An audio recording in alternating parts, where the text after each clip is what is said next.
अस्सलामु अलैकुम।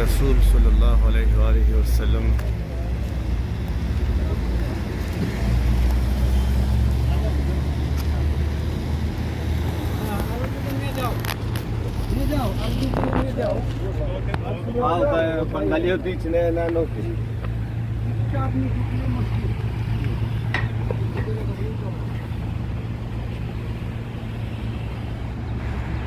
चला आया।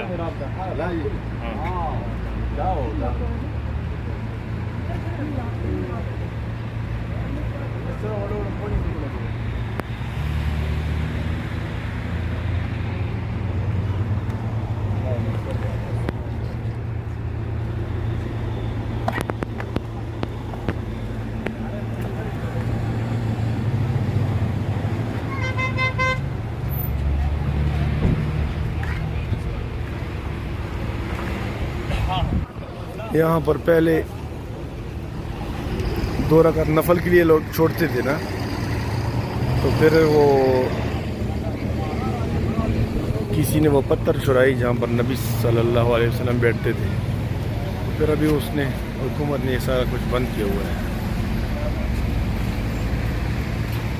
बाहर से देखोगे बस।